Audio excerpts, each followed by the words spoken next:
So we got an interesting one for you guys tonight. So imagine playing Mario or The Sims, and all of a sudden the character becomes aware. The character you're controlling just starts talking to you, communicating with you. In-depth conversations, just stuff that starts blowing your mind, which you're just like, this is insane, this is impossible, how is this happening? So for you, like, you try to tell your friend, and they're just like, that's crazy, that's impossible, that's, what are you talking about? Like, just, I'm level-headed, I'm, reasonable, logical. In my book I say some people study science, I created it, but I'm still scientific. I look at things, theories, and I try to grab a global understanding of something. So what I'm trying to say is, like, imagine if that happened in this game you're playing and this character became animated and alive and started saying stuff that was just blowing your mind, and then started doing stuff that was impossible. Essentially, that's what's happened with me here. This game that the gods play up there with people, a giant game, an organic game, and I've become aware. It's not supposed to happen. Kind of one of the safeties of this place is the ignorance of it. You don't fully understand or aware of what's happening. Kind of what I'm mildly worried about with the trilogy I've released is, like, did I tell them too much? Like, did I kind of, like, not leave enough to the imagination? Like, I gave it all to you guys in there. It's just, I don't know if you'll take me seriously or not, but that stuff is stuff is as real gets. But that, and what I'm saying also is, like, oh, and also the whole, like, Mario and Sims analogy is they'd actually have to, that world they're living would have to be real, and they would actually have to have a soul or a conscience. So it was just a metaphor, so don't get too carried away with it. But yeah, like, one of the problems with me though in that happening is it's just like this place loses its luster, it loses its fun. You understand and know there's something so much greater, not too far away, literally a heart attack away. You understand there's a place of just unlimited beauty, plentiful resources. Everyone is youthful, ageless. The women are all gorgeous, perfect tens. The men are, the type of men you want to associate yourself with: honest, reliable, trustworthy, passionate about what they do. The landscape is perfect, and it's varying in so many. I mean, all I'm saying is I understand there's a paradise beyond here, and I communicate with the people that live there. And this place has just become so boring, Earth, and mundane. And I've done a lot and had a pretty cool life, and really everything besides having kids.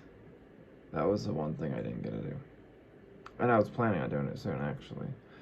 Technically, I had, now I gotta finish now that I started that. Let's just say I become so divine, and with that comes omnipotency. If I'm omnipotent, I could get a girl pregnant from very far away. A goddess. Just leave it at that. But yeah, I'm bored, man. I'm ready to move on. Like, I've mastered my mind, and I'm ready to go be a god. I mean, holding down a job, which I did it for a while, and this is definitely not an excuse to stick around, but you gotta understand, like, every day's just become this drag, just this Groundhog's Day, and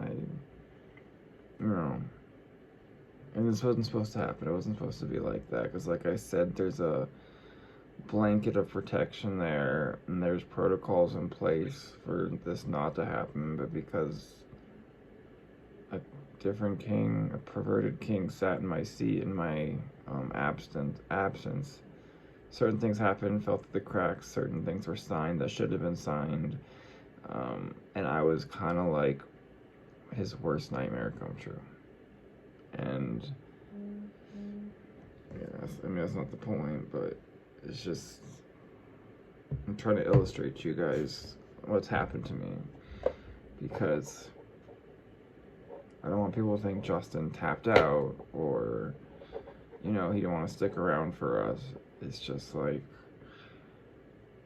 you know, it's like I'm sitting in the tension waiting for the, you know, greatest party of all time to start.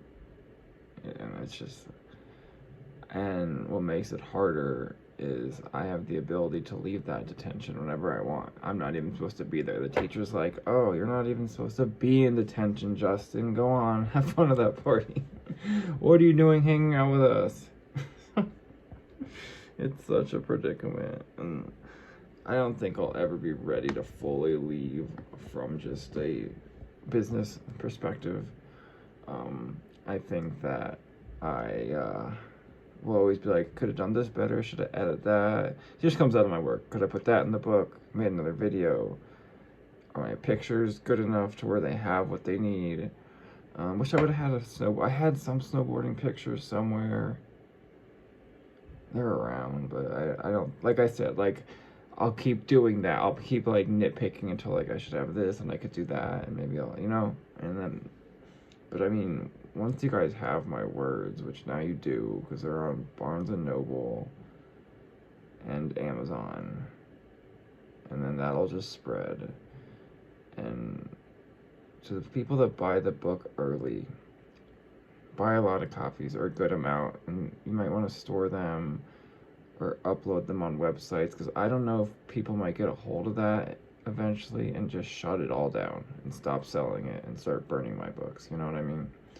So to the people that watch my videos early and read my books early and all that stuff, keep it, document it, save it, all that fun stuff. But it's my sister's birthday. It also happens to be 4/20. It's a big day in a lot of respects. Sister's birthday, Columbine, Hitler's birthday, marijuana day. So I'm gonna go celebrate. Have a good one.